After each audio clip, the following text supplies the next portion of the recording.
How Many Stars in the Sky by Lenny Horne, painting by James E. Ransom. How many stars in the sky? Mama was away that night, and I couldn't sleep. Mama knows all about the sun and stars, but she was away and I didn't want to wake Daddy. So I stared out the window, asking myself, how many stars in the sky? I could count so many just from my room. I leaned out the window and I could count even more. That was just gazing over the backyard. How many stars in the sky? I went outside with a pad and pencil. I started to count. I filled up one whole page of pad. But there were lots of stars hidden behind the trees. The house blocked out even more. The street lamp was so bright I couldn't see stars anywhere near it. How many stars in the sky?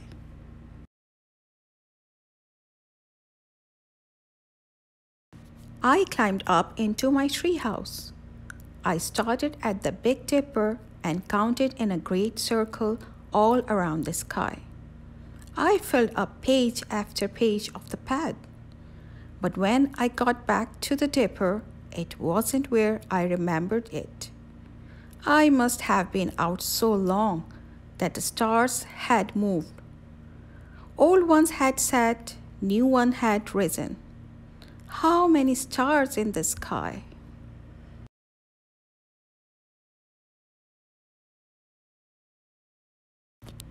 I climbed down from the treehouse, and there was a Daddy. I couldn't sleep, I said. I can't sleep either, he said. Your mama won't be back till tomorrow. I told him how I wanted to count all the stars in the sky. If your mama was here, Daddy said, I bet she'd know. Maybe you and I can find some place where it'll be easier to count them.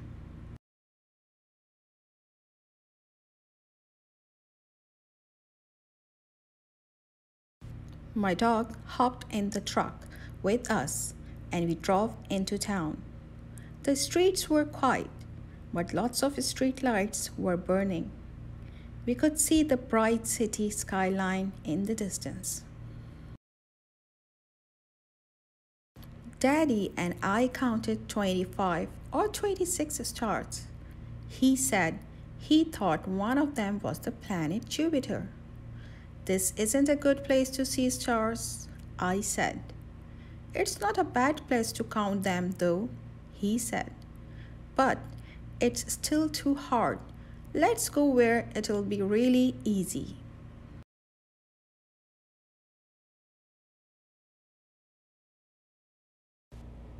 We drove into the city. The big clock by the tunnel said 2:45. But neither one of us felt like sleeping.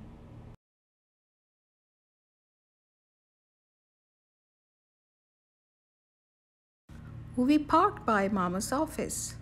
There was a department store with brightly lit displays in every window.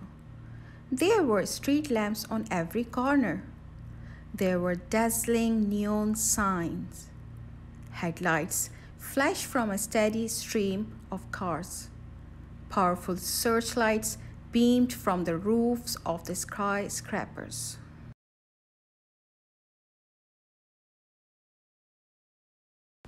And I couldn't see any stars at all. I count exactly one, said Daddy. No, wait, he said. It's an airplane. Maybe the stars just don't want to be counted. I said,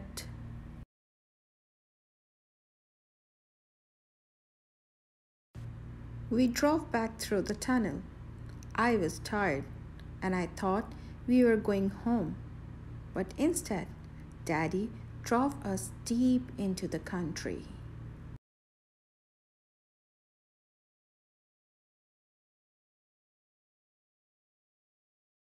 There weren't any cars.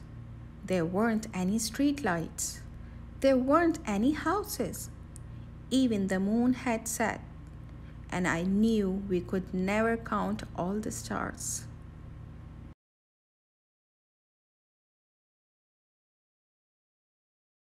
No matter where I looked, new ones appeared every time I blinked my eyes. Daddy pointed up above and showed me the Milky Way. The stars were so thick, I couldn't tell one from another.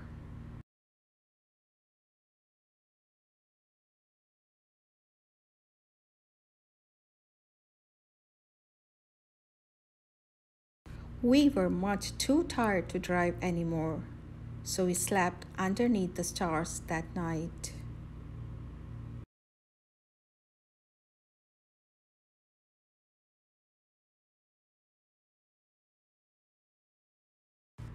It was daylight when we woke.